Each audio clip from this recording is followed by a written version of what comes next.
हे good morning class, कैसे हो आप सब। उम्मीद करता हूँ शानदार जबरदस्त जिंदाबाद होंगे। तो आज की इस वीडियो में हम लोग पढ़ेंगे क्लास 10th की मैथ्स एक्सरसाइज 1.2 का पार्ट 2 पढ़ेंगे, है ना। पार्ट 1 में हम लोगों ने क्वेश्चन नंबर 4 तक देखा था, पहला दूसरा तीसरा और चौथा नंबर क्वेश्चन। तो आज की इस वीडियो में हम लोग देखेंगे पार्ट 2 से बात करेंगे। तो यहाँ पे हम इसका जो 5वां नंबर क्वेश्चन में पढ़ना था, है ना। तो मैं आशा करता हूँ कि आप लोगों को जो क्वेश्चन पढ़ाया जा रहा है वो बखूबी समझ में आ रहा होगा। तो इसी के साथ स्टार्ट करते हैं। क्वेश्चन नंबर 5 क्या दिया है। तो यहाँ क्वेश्चन नंबर 5 दिया है, जांच कीजिए कि क्या किसी प्राकृत संख्या n के लिए संख्या 6 की घात n अंक 0 पर समाप्त हो सकती है। क्वेश्चन लिखते हैं क्या दिया है, जांच कीजिए कि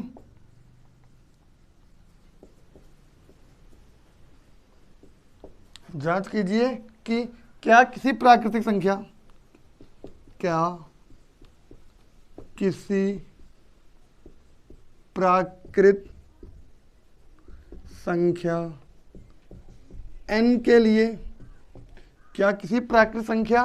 n के लिए संख्या 6 की घात n अंक 0 पर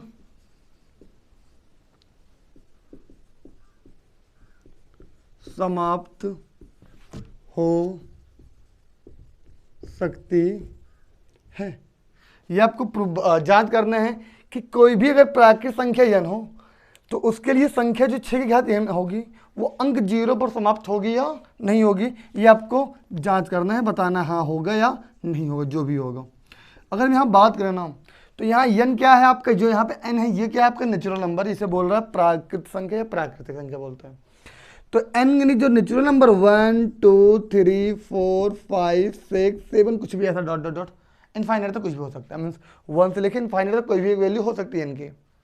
तो आपको ये बताना, जब उसका पावर 6 का पावर आप n करते हो तब आपका जो वो संख्या होगा वो 0 पे इंड होगा नहीं होगा। तो संख्या जो भी संख्या, थोड़ा हम बखूबी इसको रफली समझते हैं। अगर हम कहते हैं हमारा है 90, सपोज क्या है 90, तो 90 का मतलब हुआ 3 इंटू 10, प्रॉपर लिख सकते हैं। मीन्स अगर हम इस 10 की बात करें ना, तो यहाँ पे 2 इंटू 5 आएगा नहीं आएगा। मीन्स आपको जब 0 अगर चाहिए लास्ट में, तो उसका जो फैक्टर होगा, जब आप फैक्टर करेंगे उस नंबर का, वहाँ पे आपको 2 और 5 बिल्कुल श्योर मिलेगा। कोई अदर नंबर मिले या ना मिले, अगर आपको 0 चाहिए तो आपको 2 और 5 मिलेगा। और एक बात और, क्या जितने टाइम आपको 0 चाहिए उतना टाइम 2 और 5 का पेयर बनेगा। सपोज अगर हम कहें 1 के बाद 000 लेना है, तो आपको 3 टाइम 0 दिया है ना, इसका मतलब आपको समझना होगा 2 5 यानी 2 आपका 3 टाइम होगा और आपका 5 भी कितने टाइम होगा, 3 टाइम होगा। 2 भी 3 टाइम होगा और 5 भी कितने टाइम होगा, 3 टाइम होगा। कोई दिक्कत नहीं होनी चाहिए, है ना, कोई दिक्कत नहीं होनी चाहिए, है ना। जितनी टाइम आपको 0 चाहिए उतनी टाइम 2 और उतने टाइम 5, यानी 2 और 5 को उतना टाइम पेयर बनना चाहिए। क्या जितनी बार आपको 0 चाहिए। अगर अदर, हाँ अदर से नहीं मतलब, जैसे आपका कुछ भी नंबर हो 2 4 3 2 0, तो हम ये डबल 0 की बात कर रहे हैं, सिर्फ 0 से बात कर रहे हैं। मतलब 2 टाइम 0 है लास्ट में, तो 2 टाइम होगा और 5 भी आपका कितना टाइम होगा, 2 टाइम होगा। हाँ आगे के फैक्टर में 2 है 5 है या नहीं, ये मैटर नहीं करता। बट आपको मैटर क्या करता है कि 0 जितने टाइम होगा उतने टाइम आपका 2 होगा और सेम उतने टाइम आपका 5 होना चाहिए। तो यहां क्या बोला, अंक 0 पर अगर एक बार 0, हम सिंगल 0 की बात कर लेते हैं, 0 पर समाप्त होना है तो आपको 2 भी होना चाहिए एक बार, और एक बार आपका 5 होना चाहिए।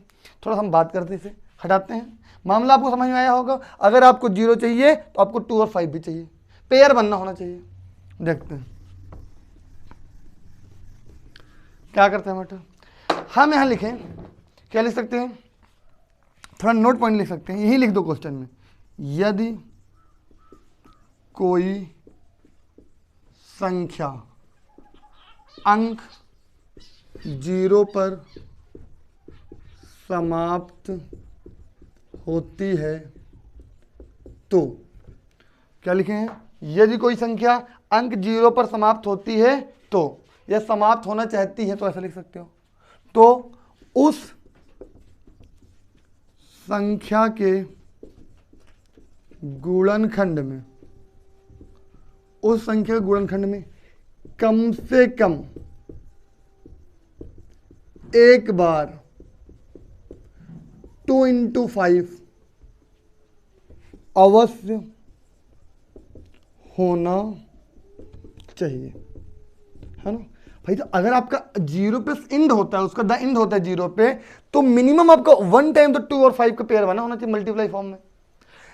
अगर एक भी बार नहीं बनना तो नहीं बनेगा, मतलब मिनिमम तो एक बार होना चाहिए, अधिकतम मैक्सिमम जितनी बार, तो जितनी बार पेयर उतना टाइम 0 आएगा, बट मिनिमम की बात करें 1 टाइम आपको पेयर बना होना चाहिए। अगर हम इसको, है ना, ये आपको ध्यान देना है।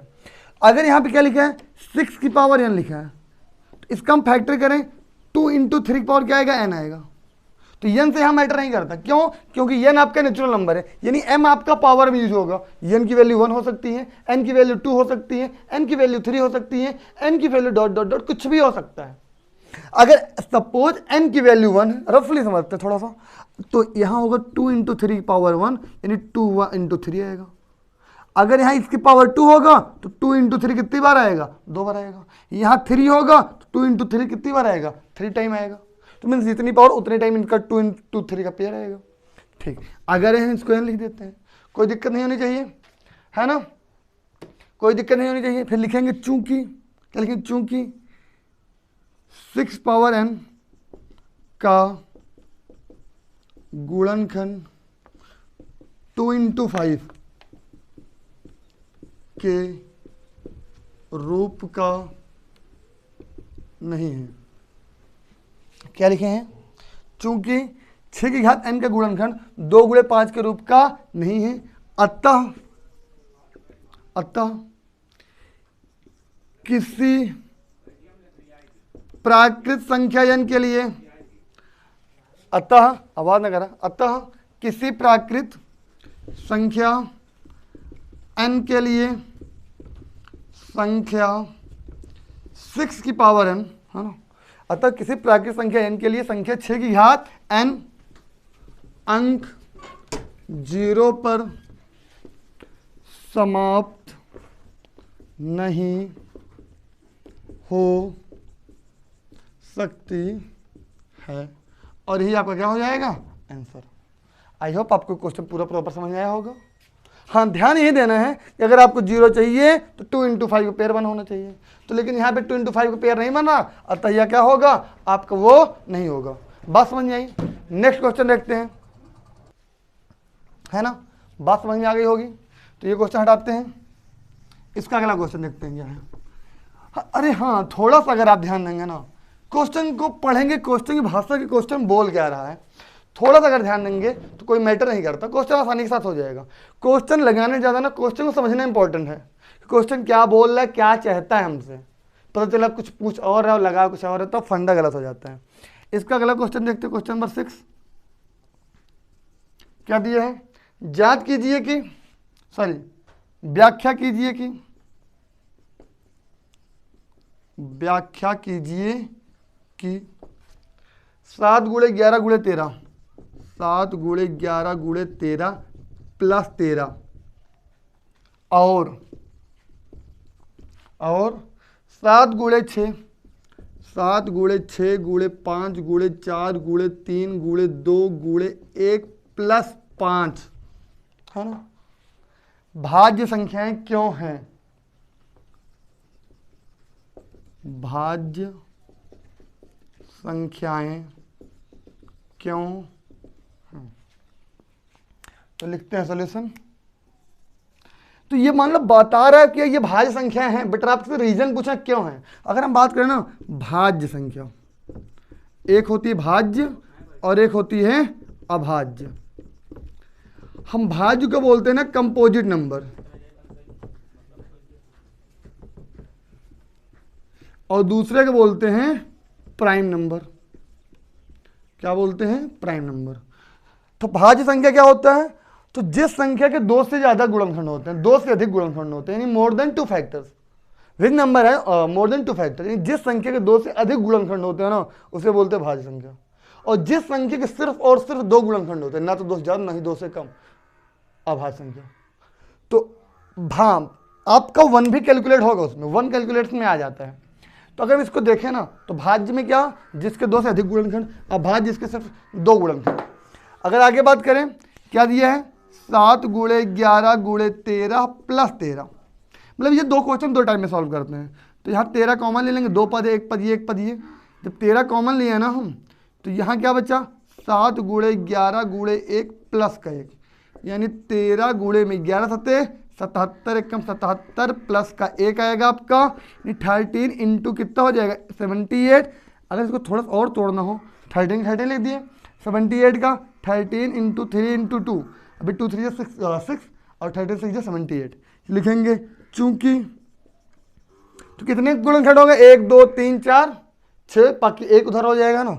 चूंकि इसके 2 से अधिक गुणनखंड है, अतः यह क्या है, भाज्य है।